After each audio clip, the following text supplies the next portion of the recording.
Luis Enrique estuvo despistado con el Twitch y además jugó demasiado a la defensiva. Esto es parte de lo que nos ha comentado Marcos López en la charla que os muestro a continuación.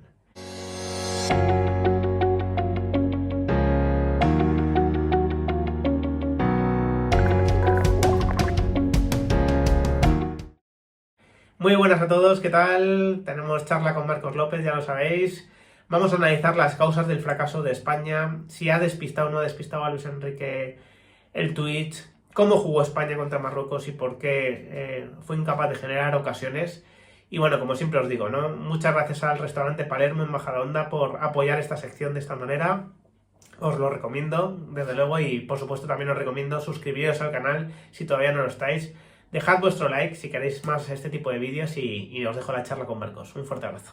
Bueno, como os decía, estamos Marcos y yo aquí sobreviviendo a nuestros catarros, ¿no? Y nuestras cosas, pero no podíamos dejar de analizar, lógicamente, lo que ha sido el Mundial de España, lo que ha sido el papel de Luis Enrique, de algunos jugadores clave. Y la verdad que no se me ocurría mejor persona que Marcos para que me diese su opinión. ¿Qué tal, Marcos? ¿Qué tal? Muy buenas. Bueno, un poco tristes por la eliminación de España. La verdad que un mundial siempre es un gran evento y cuando se te escapa de las manos, pues siempre es una tristeza, más viendo que otras selecciones siguen en ruta y que nosotros quizás teníamos todas las opciones para seguir en el camino del oro mundial. La verdad que sí, la verdad que es así, ¿no? Yo, fíjate, ¿no? De partida, creo que objetivamente se podía comentar que España no tenía o tenía muy pocos jugadores de verdad tops, ¿no? En cada posición, ¿no? Si comparábamos con otras selecciones, ¿no? Tú veías selecciones como la de Francia, a pesar de las bajas, como la de, por supuesto, ¿no? Brasil, Portugal, Inglaterra, con jugadores que en teoría son pues mayores referencias, ¿no? A nivel mundial. Pero es verdad que ese comienzo, Marcos, contra Costa Rica, oye, es que fue intachable, o sea, fue un comienzo, fue un juego inmejorable, es verdad que hubo poca posición, pero hubo mucha movilidad, mucho dinamismo. Hubo un equipo que cuando metió el quinto buscó el sexto, después el séptimo. Joder, la sensación es que algo se murió, Marcos, en ese segundo tiempo con Alemania, donde el juego claramente fue a menos, ¿no? Y de ahí en adelante fue un desastre, la verdad. Yo creo que hay que ser concretos. Entonces, analizar el devenir de España de manera puntual, creo que vamos a ir al partido de Marruecos, lo vamos a explicar bien, pero hay que entender el componente global. Yo creo que hay que ir a los temas que están en debate y la gente que busca respuestas, pues quizás puede encontrar un tipo de respuestas aquí en esta conversación. Lo primero, ¿qué es un entrenador, Ramón? Un entrenador no es más que su equipo. El entrenador por sí mismo no gana partidos. El entrenador, si un equipo juega espectacular es porque tiene jugadores espectaculares. Y si un equipo juega a la defensiva es porque quizás no tiene argumentos para jugar a otra cosa. O porque se siente inferior y como el fútbol es una batalla, busca sus propias armas para que el contrario no pueda mostrar sus virtudes. Entonces, un entrenador es su equipo. No existe un entrenador por sí mismo. Si te fijas, entrenadores con la personalidad muy definida, pues por ejemplo, vamos a ir a uno que puede ser uno de los referentes de Luis Enrique, Luis Van Gaal. Bueno, Luis Van Gaal es escuela Ajax, 4-3-3 y ahora mismo juegan a otra cosa. Con Holanda, dirige de otra manera, ha tenido diferentes equipos y aquel Ajax que tuvo Luis Van Gaal nunca más se volvió a repetir. Y eso era un trabajo de formación en cadena de muchos pequeños entrenadores y de muchas decenas de jugadores que se quedaron en el camino para competir con Seedorf, con Davis, con Kluivert, con Canu, gente que compitió con ellos y que les obligó a ser mejores hasta llegar a profesionales. Al lado de Seedorf, seguro que en la cantera del Ajax había alguno que le molestaba y ponía en duda su titularidad, por eso Seedorf llega a lo que llega. Entonces, es una cadena de montaje. Un entrenador es su equipo. Entonces, ¿cuál es la función de un entrenador? Un entrenador no tiene que demostrar que es más o que sabe más. Un entrenador no tiene que que dar cátedras ni explicar que es un erudito. No, no. Un entrenador lo único que tiene que hacer es conseguir que sus jugadores hagan más y sacar lo mejor de sus jugadores. Ya está, punto. No, no hay más. Sí, Entonces, entonces la clave de todo es cómo llegas a los jugadores, cómo consigues hacerles creer, cómo consigues movilizarlos, activarlos, cómo consigues generarles soluciones en sus momentos de duda. Esa es la clave. A mí, por ejemplo, lo del Twitch me pareció que el enfoque iba mal tirado. ¿Por qué? Porque el entrenador quiso movilizar, hacer creer, explicar a la gente de fuera, cuando en realidad él lo que tiene que hacer es explicar a los de dentro. sí. Entonces, a partir de ahí pierdes concentración. Soy un privilegiado porque trabajé con Luis Enrique y sé lo que hay. En la No, Roma, en la Roma. eso es. No es una crítica, sino es un análisis. Entonces, porque al final la crítica no tiene ningún sentido. Es simplemente para que entender un poco más o dar mi humilde opinión de lo que hay. En lugar de convencer a los de dentro, se estaba hablando para los de fuera. En lugar de mantener la concentración en la competición, o sea, un mundial es algo increíble, todo el mundo lo respeta, desde el aficionado a los seleccionadores, a los jugadores. ¿Por qué? Todos vemos todos los partidos que podemos, todos debatimos, pasamos de ser de nuestros equipos o de hablar de la Champions a hablar de selecciones. Todo el mundo descubre jugadores que no va a ver nunca más, probablemente 90 minutos seguidos. España ya es una, Brasil es uno, se unen los países, ¿no? Entonces, un mundial es un evento muy puntual que requiere de una exigencia brutal, como unos Juegos Olímpicos, y perder energías comunicando hacia afuera me pareció extraño y me sorprendió muchísimo, más sabiendo que esas comunicaciones, al final realmente con quien te estás comunicando en Twitch, Ramón, o con quien te estás comunicando en Twitter, no es con el espectador, eso es una falsedad. Tú te estás comunicando con el entorno próximo de la selección. Entonces me parecía sorprendente que los jugadores eh, viesen a su entrenador en Twitch y siguiesen lo que su entrenador decía en Twitch. Hasta el punto de que yo creo que dejaron de acudir y hubo hasta algún simulacro de Twitch que fue paralelo en la programación.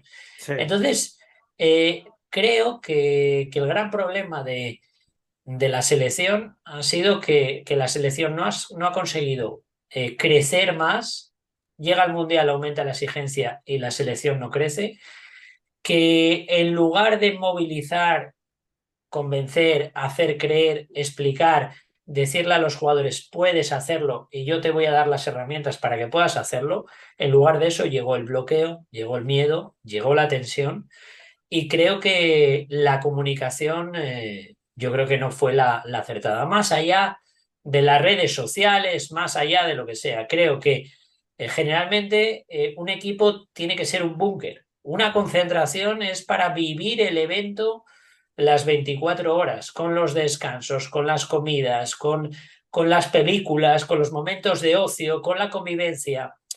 Al final, si te fijas, nada debe perturbar eso. Por ejemplo, surgen complicidades, surgen guiños, surgen. Y yo creo que en este mundial el foco estuvo fuera del campo y a España eso no le interesa para nada. No, nosotros nos interesa que el foco esté en el campo, porque, bueno, teníamos una selección joven, pero tenemos. ¿Qué selección tiene tantos jugadores que están en el Paris Saint-Germain, en el City, en el Madrid, en el Claro. Barça? En el Bayern. ¿Cuántos jugadores hay por ahí de selecciones que se han quedado fuera que tengan una selección B como España? Pues probablemente Francia y poco más, que Francia tiene para dos o para tres, pero es muy claro que el foco estuvo lejano al fútbol. Y si nosotros queremos llevar la bandera del fútbol, eso es perder. Si nosotros lo que tenemos, bueno, son los tanques, llevemos a la guerra tanques, no llevemos metralletas. Es que fíjate, Marcos, ¿no? Ahora te voy a querer preguntar varias cosas de fútbol, ¿no? Del campo, incluso de la cultura del fútbol español, que creo que puede también explicar ciertas cosas. Pero dos anécdotas, ¿no? Que explican un poco dónde estaba el foco en el caso de Luis Enrique. Cuando dice que no fue consciente de estar eliminado durante 3 minutos contra Japón, que para mí no dice la verdad. Yo creo que un entrenador de su nivel sabe perfectamente lo que está ocurriendo en otro campo porque condiciona decisiones en el campo. Y dos, cuando pone de relieve el gran partido que hace el 8 de Marruecos, del que no se acuerda su nombre y cómo corre este. O sea, yo estoy seguro que Luis Enrique sabe del 8 de Marruecos hasta lo que come cada día, ¿no? Si ha sido capaz. Pero ese querer mostrar de Luis Enrique ante la prensa, esa distensión, ¿no? Esa informalidad de alguna manera. Yo creo que querer chinchar también un poco a la prensa, igual que la prensa, ojo, no toda la prensa, pero una parte de la prensa, para mí ha hecho el ridículo con algunas cosas en relación a Luis Enrique y se ha equivocado. Pero esa batallita, de alguna manera, que Luis Enrique quería librar en la prensa, yo creo que coincide un poco con lo que dices tú, ¿no? Con haber perdido energía, haber perdido concentración en lo único importante, ¿no? Que era lo que iba a ocurrir dentro del campo de juego, que es donde te ibas a jugar las habichuelas. Entonces, son dos anécdotas que yo soy el primero que dice, Luis Enrique, claro que conoce al 8, claro que Luis Enrique sabía lo que ocurría en el otro campo, pero parecía que Luis Enrique estaba depositando demasiada energía en defenderse o en un relato que no iba a darnos el Mundial. Bueno, hay que vivirlo desde dentro. Yo creo que esas respuestas requieren o vienen dadas por la presión y por el bloqueo, por el exceso de tensión. Seguro, seguro. Al final, ojo, cambia muchísimo a estar dentro, a estar fuera. Nada que ver, nada que ver, por lo tanto, creo que es así. Después, ¿tú de qué te debes de preocupar? De aquello que puedas controlar. Y después, como selección, tú tienes una ventaja estratégica, tú puedes manejar el relato. Y más cuando un mundial o un gran evento son dos cosas de manera interna, convivencia y competencia. Los jugadores tienen que convivir. La ventaja de este mundial es que muy rápido, en 10 días estaban jugando, no hay un Sí. mes previo, por lo tanto no da tiempo a que surjan conflictos, miradas, caritas y demás. Y encima el seleccionador hizo una lista muy acorde para favorecer toda su toma de decisiones. Y después competencia. Al final, ¿dónde tienes que poner el foco? Aquí, el campo. Siempre marca el campo, Ramón.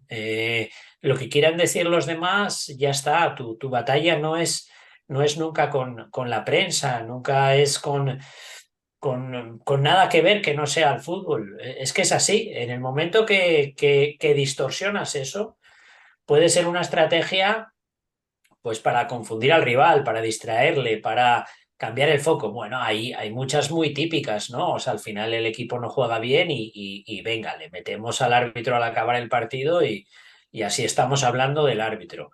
Bueno, el calendario. Después, cualquier cosa, cualquier cosa. Pero no, aquí es que el fútbol se habló poco. Y yo creo que ahora mismo, tras este análisis de que tú decides de lo que hablas, tú decides quién es el oponente, si es la prensa, si es el rival, si es tu propio equipo, tú tienes que saber dónde pones el foco. Y lo que es muy claro es que España puso el foco en sí misma. Más allá de Twitch, redes sociales, atención, y de que yo creo que el entrenador siempre es únicamente lo que es su equipo. Por ejemplo, Luis Enrique es ganador de 5 títulos en una temporada con el Barça, ganó un montón de títulos. Sí, ¿Por qué? ¿Por qué? Pues principalmente por Messi, Neymar y Iniesta. claro. Probablemente pueden ser en este siglo tres de los mejores jugadores de este siglo con diferencia. Futbolísticamente seguro, Sí, seguro. Yo ya sabes que siento admiración por Iniesta, me parece increíble, me parece que a veces se le valora poco, pero sí. tener Iniesta, Neymar y Messi, 2015 te da muchos títulos. Si no hubiese sido Luis Enrique y hubiese sido otro, pues probablemente hubiese ganado esos títulos, claro. Pero Luis Enrique tiene un modelo de juego, lo desarrolló, consiguió éxito. y al final tiene ese brillo de ser un entrenador ganador. ¿Por qué? Porque su equipo, y encima un entrenador ganador que en ese momento, jugando para ese equipo, fue más directo, fue más vertical, buscó más los unos para unos. ¿Por qué? Porque Neymar se iba, hacía lo que le daba la gana, Messi Claro. también. Iniesta jugaba desde una humildad que él fijaba contrario, los traía y ya le daba el balón a los otros. Las jugadas de Messi durante muchos años hay que entenderlas que el que primero decanta la balanza es Iniesta en el otro lado, Sí, entonces la sí. jugada ya le deja en ventaja a Messi. Entonces se trataba de ayudar al equipo. Mira, vamos a quitar algunos tópicos. Vamos a hablar de cosas de fútbol y ya vamos a ir directamente a Marruecos, aunque yo creo que no fue Marruecos, fue Japón. Claro, Eh, claro. Cuando mete Tanaka nos hundimos totalmente. Si hablamos del partido de Marruecos, hay una cosa que es una realidad que probablemente será incomprendida o incomprendido lo que voy a decir, pero España contra Marruecos jugó a la defensiva. Sí, claro, claro, claro. No jugamos al ataque. Hicimos Claro, un auténtico catenacho con balón. claro, claro. Hay una cosa que a la gente le cuesta. Tú tienes el balón y tú juegas al ataque. Y tú no tienes el balón y juegas a la defensiva. Identificas patrones. Barça, 70% de posesión, juega al ataque. El Atlético de Madrid con Simeone no tiene la pelota y juega a la defensiva. Mentira. Mentira. Con el balón se puede jugar en ataque y se puede jugar en defensa. Decía Cruyff, si nosotros tenemos la pelota, es imposible que nos marquen gol. Claro, Claro, en aquella época, no todos los centrocampistas tenían un 90% de acierto en el pase. Los defensas les costaba muchísimo. Eh, Ahora mismo llegas a un 80%. Cuando tú dejas al equipo contrario con 10, 12 minutos de balón en un partido, pues evidentemente estás jugando a defender. Pero mira, catenacho con balón. ¿Qué es el catenacho con balón? Son 1000 pases repetidos, pero en los posicionamientos tú ves que se jugó a no cometer errores. claro, claro, claro. Cuando tú, al final, si juegas a no cometer errores, ¿qué estás haciendo, Ramón? Estás favoreciendo a todos los que defienden. Claro. No les estás exigiendo. La gente dice, Marruecos defendió muy bien. Tengo dudas, tengo dudas. O sea, Tengo dudas, no lo sabemos, ¿no? Si defendió no, muy bien porque no, no estuvo exigido, seguramente. tengo dudas viendo el partido repetido, tengo dudas, Ah, tengo incluso, dudas. ¿no? Incluso. Sí, sí. Incluso, y esas dudas ya sabes que son certezas, Sí, pero sí, sí, sí. como lo de Joao Félix. pero pero la cuestión es muy clara. Tú, si juegas a no cometer errores, tú al final pierdes todo tipo de ventaja. Mira, ¿qué pasó? Defensa de 4, 3 centrocampistas y 3 delanteros. Esta es España. Ahora mismo, si ves a Marruecos, 4 defensas, medio centro, línea de 4 y delantero. ¿Qué pasaba aquí? Por un lado empezamos así. Si te fijas, en muchos momentos del partido, casi siempre, aquí siempre había 4 de España. Marcos Llorente, Rodri, Laporte y Jordi Alba o Pedri. Sí. Al final, o Gavi, no recuerdo muy bien cuál Es de que se los dos era intercambiaron. Gavi. Es que Sí, Gaby y Pedri se intercambiaron de perfil, eso es. sí, pero aquí había siempre uno de estos estaba aquí para que Sí, Jordi Alba eso subiera. es. Entonces tú ves que el delantero tapaba el medio centro español a Busquets. Entonces, esto era así. Entonces, 1, 2, 3, 4 y lo que digo siempre, 5 contra 0. 5 contra 0 es, esto se podía haber hecho así, ¿no? Si juegas al ataque, olvídate de estos dos. Si al Sí, partido le quitas los dos laterales, España hubiese podido mantener la posesión así, ¿no? tal cual. Con el portero. Sí, sí, sí, sí. Entonces tienes dos fichas Que no están que jugando. es pase repetido. Claro. Es pase repetido, toque repetido, y al toque repetido significa que estos que están defendiendo están parados, no están exigidos. Estos tienen que correr mucho más si el balón va de Laporte a Unai y de Unai a Rodri, que si la circulación es de 4. Claro, al final, pase, pase, pase con control, al final estos van caminando. Entonces, ¿qué situación tenemos aquí? ¿Qué pasó con España? Jordi Alba abandona, primera solución, Jordi Alba abandona, el extremo, Dani Olmo, se va para adentro y aquí viene un interior. Pero seguimos manteniendo los 4. Marcos Llorente, todo el partido jugando por aquí, pero ¿cuántas veces vimos a Marcos Llorente pegado a la línea? No, interior y Sí, atento. sí. Entonces, fíjate con lo que era la circulación de España. Después, este jugador que estaba aquí y estaba muchas veces salía a Rabat a marcarle, Sí, este espacio no se aprovechó nunca, pero este jugador bien podría haber estado aquí y haber hecho la circulación de 3 centrales. Sigues, no es tan arriesgada como con portero, no es como tan arriesgada como con Unai, pero sigues manteniendo el 3-1. a lo Tony Cross. Eso es. ¿Dónde está? Vamos a volver a la posición inicial. ¿Dónde estaba el partido? El partido estaba en las bandas, pero claramente, en la circulación de banda. ¿Cuál es el automatismo principal que hay en banda? Vamos a poner el extremo y el interior, ¿vale? El automatismo principal, esta amplitud la puedes generar con Busquets, pero bueno, si quieres Marcos Llorente, te compro Marcos Llorente, pero al final se trata de llevar el balón aquí y Rodri hacer una diagonal a Dani Olmo. Diagonal aquí. Esta diagonal evidentemente arrastra Claro, y en el momento que arrastra el balón aquí. claro. Y ya pones un balón al área. Ya estás obligando. Aquí tienes a Ziyech que no defiende hacia atrás o le cuesta. Es que eso Aquí no se vio, tienes. Marcos. En todo el partido no se vio un desplazamiento de ese tipo de balón, por ejemplo. Bueno, claro, pero esa es una diagonal y es un trabajo que tiene que estar muy automatizado. Y que Y a lo que, mejor y, supone perder algún balón. Que es lo que dices tú, ¿no? Que la obsesión era no perder el balón, no arriesgarlo, no descubrirse en ningún momento. claro, tú tienes a Rodri en un lado, a Laporte en otro, y tienes que estar continuamente machacando diagonales. La tiene Laporte y balón aquí a Ferran. Claro, Evidentemente, ¿qué van a hacer? ¿Qué van a hacer los defensas cada vez que Laporte reciba y mire? Paso atrás, paso atrás, claro, paso atrás. ¿Y qué va a aparecer? El espacio entre líneas por claro, dentro. claro, claro. Entonces tú tienes que probar y tentar. El Barça lo hacía en el 90. Koeman, Vaquero, Stoichkov. Eso es. Y era la diagonal.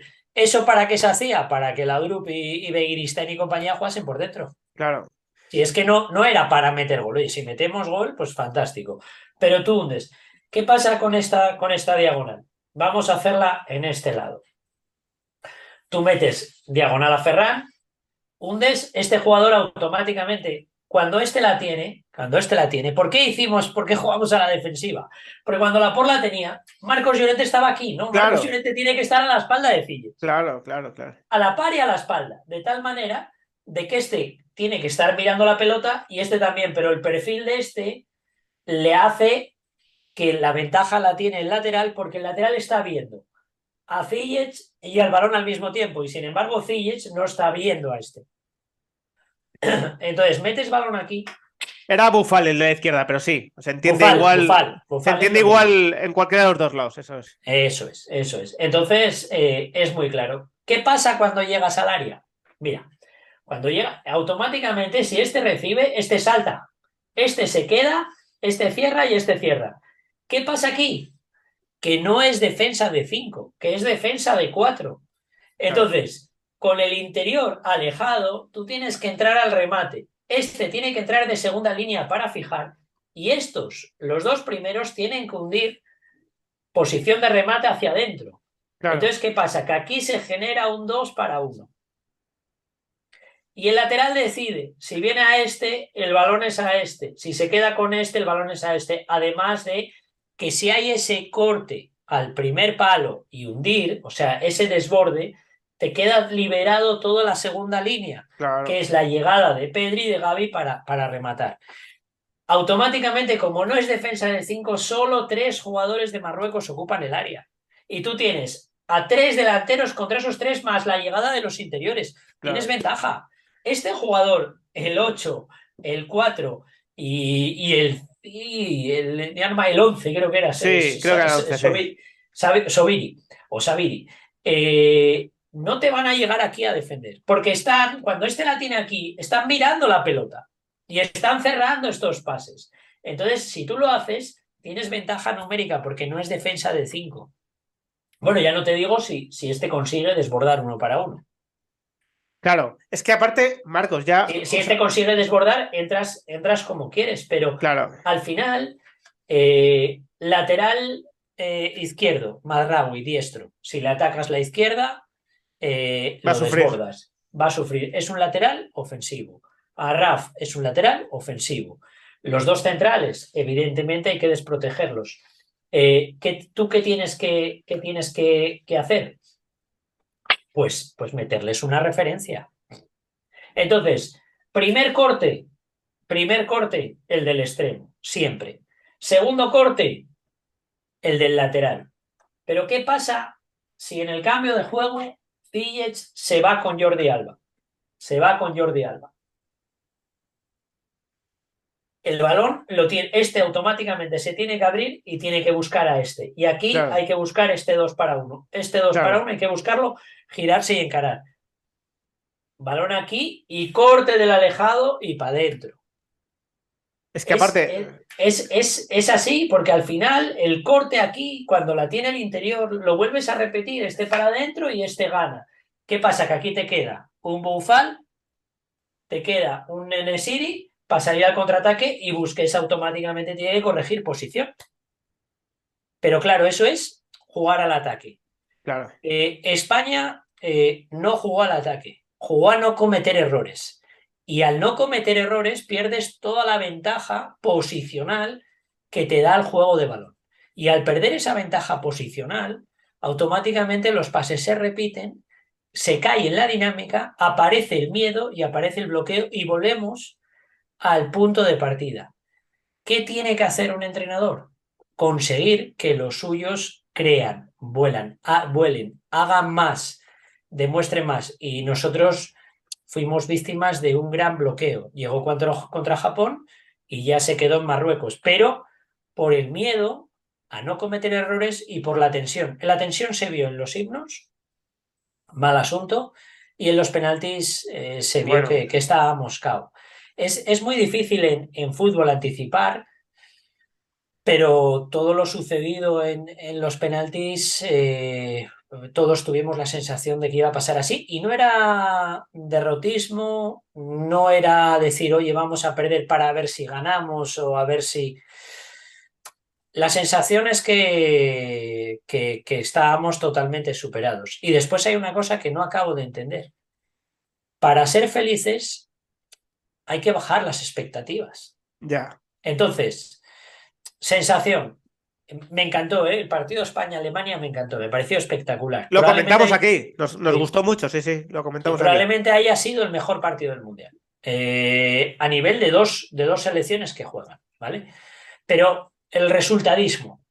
Por ejemplo, Alemania se acaba la fase de grupos siendo la selección que más tiros a puerta hace, 26 de media por partido. Contra Costa Rica hizo 32.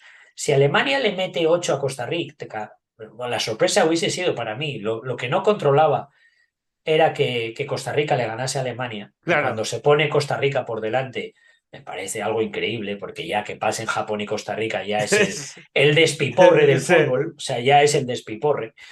Pero, pero claro, tú ves el partido y lo más fácil es que Alemania le hubiese metido 8 a Costa Rica. Es sí, más, Alemania tiró 32 veces a puerta. Eh, Metió 4 goles, tiró 2 palos. Keylor paró una con la mano. Creo que le anularon un gol. Eh, Vamos, si Alemania sale como España contra Malta, estamos fuera. sí. Pero Alemania tiró 32 veces, 26 contra Japón, la media, 25-26 tiros a puerta. por partido en la fase de grupos y están eliminados. Y a Alemania solo le tiraron un tiro y medio más por partido que a España en la fase de grupos.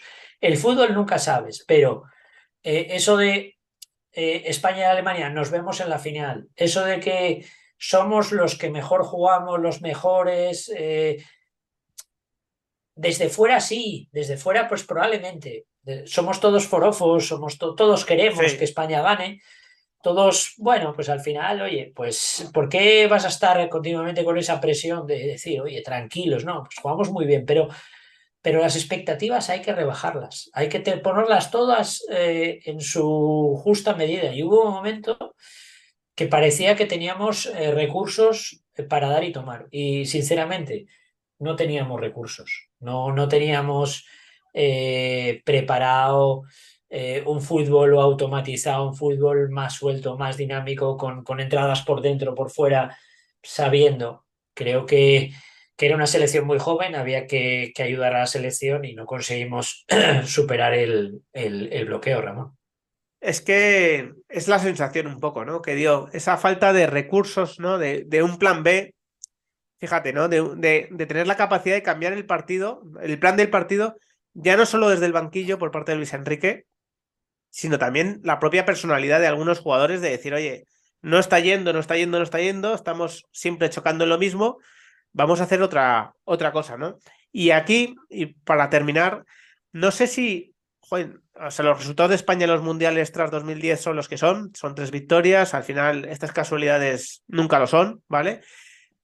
¿Crees que por cultura en España a lo mejor se está creando un tipo de futbolista muy determinado y nos está faltando cierta variedad? Porque o por lo menos los jugadores que hay diferentes, ¿no? Los Saúles de 2015 o 2016, los Mikel Merino, por ejemplo, estos a lo mejor no están recibiendo tanto predicamento, ¿no? O tantas oportunidades como la fotocopia que vemos muchas veces del típico jugador español en el extremo, ya sabemos por dónde, de qué corte va a ser, sabemos el tipo de centrocampista, repetimos en las convocatorias mucho este tipo de futbolistas. ¿Crees que ahí España tiene que abrirse un poco más, ¿no? O buscar perfiles diferentes también. Mira, sobre el plan A y el plan B, es muy diabólico todo. Eso nace con Guardiola y en el Barça de Messi. Entonces, el Messi ¿qué hacía? Regatear, irse de todos y hacer unas jugadas fantásticas. Entonces, ¿qué pasaba en la época del Barça de Ronaldinho o en el Barça de Cruyff? Que al final salía o Alexandro de delantero o salía Larsson y al final Eso es. significaba que todo se iba para otro lado, tal, lo que sea. Entonces, claro, ¿para qué quieres un plan B si tienes a Messi como plan A? Claro, Coño, claro, en el minuto 70 tú no puedes renunciar a Messi o llevarlo a claro, una posición entre medias, porque claro, entonces, claro, yo para qué quiero un plan B si tengo un plan A. Claro, y el plan A es descomunal, porque si ni claro. está Messi, Eto, Henry, o Villa, o Pedro, no sé qué, oye, pues sigamos jugando lo mismo, ¿no? Pero claro, Messi solo ha habido uno en este siglo. Al final tú tienes que tener variantes, tú tienes que saber dejar respirar al contrario. Oye, que salgan, pillarles a la contra. Por ejemplo, el Madrid del Bosque con Ronaldo y compañía. Pues cuando veía que el partido estaba complicado, ¿qué hacía? Dejaba que el contrario atacase Claro, y claro. situaciones de debilidad de Iker, oye, vamos a meter el segundo, qué bien estamos jugando. Pumba, te la cogía Eso Ronaldo es. Nazario y se acabó. Partido remontado. Pero qué tontos fuimos que salimos. Ya, pero es que a todo el mundo le gusta marcar un gol. Claro, claro, claro.